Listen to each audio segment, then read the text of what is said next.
ನಿಜವಾಗ್ಲೂ ಧನ್ಯವಾದ.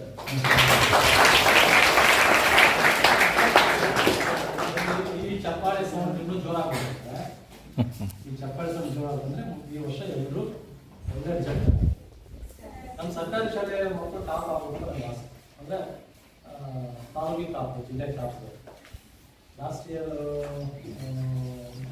516 ಇತ್ತು ನಂದೇಳಿಂದ 616. ಸೊ ಈ ವರ್ಷ 625 625 ಅಂದರೆ ಒಂದು ಪ್ರೈವೇಟ್ ಶಾಲೆಗೆ 625 ತೊಗೊಂಡ್ರು. 622 621. ಸರ್ಕಾರಿ ಶಾಲೆಗೆ 616 ಎಷ್ಟಿತ್ತು. ಸೊ ಅದು ನಿಮ್ಮ ಶಾಲೆ ಸರ್ಕಾರಿ ಶಾಲೆಯಿಂದ ಬಂದರೆ ನಿಮ್ಮ ಟೀಚರ್ಸ್ಗೆ ನಮಗೆ ಎಲ್ರಿಗೂ ಒಂದು ಹೆಮ್ಮೆ ಅನಿಸುತ್ತೆ. ಅಂದರೆ ಇನ್ನೂ ಹೆಚ್ಚು ಕೆಲಸ ಮಾಡಲಿಕ್ಕೆ ನಮಗೆಲ್ಲ ಪ್ರೋತ್ಸಾಹ. ನೀವು ಎಷ್ಟು ಚೆನ್ನಾಗಿ ನಮ್ಮ ಜೊತೆ ಅಥವಾ ಟೀಚರ್ ಜೊತೆ ಇಂಟ್ರ್ಯಾಕ್ಟ್ ಮಾಡ್ತೀರಿ, ಕೇಳ್ತೀರಿ, ಆಸಕ್ತಿ ಮಾಡ್ತೀರಿ, ಹೇಳಿರ್ತಕ್ಕಂಥ ವಿಷಯವನ್ನು ಮನನ ಮಾಡಿಕೊಂಡು ಎಕ್ಸಾಮ್ ಚೆನ್ನಾಗಿ ಮಾಡ್ತೀರಿ, ಅಷ್ಟು ನಮ್ಮ ಟೀಚರ್ಸ್ಗೆ ಇನ್ನೂ ಹೆಚ್ಚು ಬೋಧನೆ ಮಾಡಬೇಕು, ಹೆಚ್ಚು ಕೆಲಸ ಮಾಡಬೇಕು. ಅವ್ರಿಗೂ ಕೂಡ ಒಂದಿಷ್ಟು ಇಂಟ್ರೆಸ್ಟ್ ಬರುತ್ತೆ. ಅವಾಗ ನಾನೇ ಹೋಗ್ಬಿಟ್ಟು ಆ ಕ್ಲಾಸ್ಗೆ ನಾನು ಹೋಗ್ಬೇಕು ಅನ್ನೋದು ಅವ್ರಿಗೂ ಇಲ್ಲಿ ಕಾಂಪಿಟೇಷನ್ ಆಗುತ್ತೆ. ಸೊ ಅದಕ್ಕೆ ನೀವೆಲ್ಲರೂ ಇವತ್ತಿಂದ ನಾಳೆ ಅನ್ನಂಗಿಲ್ಲ, ಇವತ್ತಿಂದಲೇ ಶ್ರಮ ಆಗ್ತೇ ಇದ್ದರೆ ಇವತ್ತಿಂದಲೇ ಶ್ರಮ ಹಾಕಿ ಬೆಳಗ್ಗೆ 4:30 ಗಂಟೆಗೆ ಎದ್ದೇಳಿರೋದು, ಬೆಳಗ್ಗೆ ಎದ್ದೇಳ್ತೀರಿ, ರಾತ್ರಿ ಒಂದು 11 ಗಂಟೆವರೆಗೆ ಓದಿ, ಅವತ್ತಿಂದ ಅವತ್ತೇ ಮಾಡಿ ಮುಗಿಸ್ರಿ. ಹೋಮ್ವರ್ಕು, ನೋಟ್ಸು ಏನಿದೆ ಅವನ್ನೆಲ್ಲ ಅವತ್ತೇ ಮುಗಿಸಿದ್ರೆ ನಿಮಗೆ ಈಸಿ ಆಗುತ್ತೆ.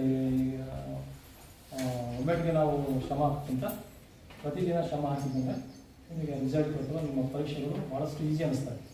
ಭಾಳ ಈಸಿ ಪರೀಕ್ಷೆ ಪಾಸ್ ಆಗೋದು, ಅಷ್ಟು ಈಸಿ. ಮಾಡ್ತಿರಲ್ಲ? ಒಂದು ಅಭಿಮಾನ ಇದೆ. ಓಕೆ, ಅದು ಮಾಡಿ. ನೆಕ್ಸ್ಟ್ ಬರ್ತೀವಿ, ನೆಕ್ಸ್ಟ್ ಮಂತ್ ನೋಡೋಣ. ಪಾಸ್ ಆಗ್ತಿರ್ತಾನೆ. 625 625 ಯಾರ್ಯಾರು ತೆಗಿತೀವಿ? ಎಲ್ರಿಗೂ ಏನಂತೆ ನಾವು ಗೋಲನ್ನ ದೊಡ್ಡದಾಗಿರ್ಬೇಕು, ಗುರಿ ದೊಡ್ಡದಾಗಿರ್ತೀರಿ. ಮಕ್ಕಳಿಗೆ ಯಾವ ಬಿಯೋರು ನನ್ನ ಅನುಭವದಲ್ಲಿ ಈ ಥರ ಮಕ್ಕಳ ಜೊತೆ ಇಂಟ್ರ್ಯಾಕ್ಟ್ ಮಾಡಿರ್ತಕ್ಕಂಥ ಬಿಯೋರು ಯಾರನ್ನೂ ನಾನು ನೋಡಿಲ್ಲ.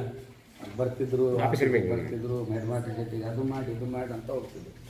ನಿಜವಾಗಲೂ ಶಿಕ್ಷಕರಿಗಾಯ್ತು, ನಮಗೂ ಅಲ್ಲಿ ಏನು ಮೀಟಿಂಗ್ ಒಳಗೆ ಹೋದಾಗ ಹಿಂಗೆ ಮಾಡಿರಿ, ಹಿಂಗೆ ಮಾಡಿದ್ರೆ ಚೆನ್ನಾಗಿ ಆಗ್ತೈತೆ ನಾವು ನೋಡ್ರಿ. ಅವ್ರ ಐಡಿಯಾಸ್ಗಳು ಎಷ್ಟು ಚೆನ್ನಾಗಿ ಹಂಚ್ಕೊಂತಾರೆ ನಮ್ಮ ಜೊತೆ ಅಂದ್ರೆ.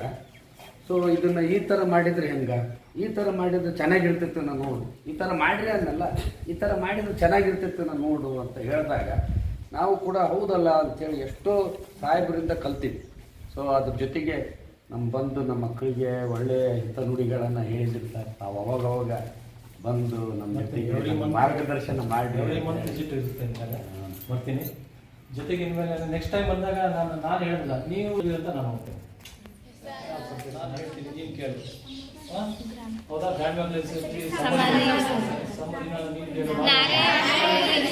ಇದನ್ನ ಡಿಸ್ಕಸ್ ಮಾಡಿ. ನಿಮ್ಮ ಮನೆಗೆ ಏನು ಮಾಡಿಸ್ಬೇಕು, ಅವ್ರ ಮನೆಗೆ ಏನಾಯ್ತು, ಯಾಕೆ ಬೇಕಂತ ಗುರುತಿಸಿ. ನಮ್ಮವೇ ನಮ್ಮಲ್ಲಿ ಹೆಚ್ಕೊಂಡು ಹಸ್ಕೊಂಡು ಮಕ್ಕಳಷ್ಟು ಇಲ್ಲ. ಹೌದಾ? ಮಾಡ್ತಿರಲ್ಲ? ಕೊಡುತ್ತೆ ಸರ್. ಪ್ರತಿಯೊಂದು ತರಬೇತಿಗಳಲ್ಲಾಗ್ಬೋದು, ಪ್ರತಿಯೊಂದು ಹಂತದಲ್ಲಿ ಕೂಡ ಅಲ್ಲಿರ್ತಕ್ಕಂಥ ಶಿಕ್ಷಕರು ವಿಚಾರ ಮಾಡ್ತಿದ್ರು. ಏನಪ್ಪ ಹೆಂಗ್ ಮಾಡ್ತಾ ಇದ್ದೀರಾ, ನೀವು ಚೆನ್ನಾಗಿ ಮಾಡಿದ್ರೆ ನಾನು ನೆಮ್ಮದಿಯಿಂದ ರಾತ್ರಿ ತಿಂದಿದ್ರು ಮಲಗಲ್ಲ ಅನ್ನೋ ಒಂದು ಅಂದ್ರೇನು, ಆ ಫಲಿತಾಂಶವನ್ನು ಹೆಚ್ಚಿಸಬೇಕು ಅಂತಕ್ಕಂಥ ಒಂದು ಗುರಿ ಅವರಲ್ಲಿತ್ತು. ಹಾಗಾಗಿ ಅಂದ್ಕೊಂಡಂತೆ ಇವತ್ತು ನಮ್ಮ ಕಲಬುರಗಿ ವಿಭಾಗದಲ್ಲಿನೇ ನಮ್ಮ ಹಳ್ಳಿ ತಾಲೂಕು ಬಹಳ ಉತ್ತಮ ರೀತಿ ಕಲ್ಯಾಣ ಕರ್ನಾಟಕದಲ್ಲಿ ಫಸ್ಟ್ ಸರ್. ಆಮೇಲೆ ಜೊತೆಗೆ 625 ಅಂಕವನ್ನು ಕೂಡ ತೆಗೆದುಕೊಂಡು ಔಟ್ ಆಫ್ ಔಟ್ ಮಾಡಿರ್ತಕ್ಕಂಥದ್ದು ಕೂಡ ಒಂದು ವಿಶೇಷತೆ.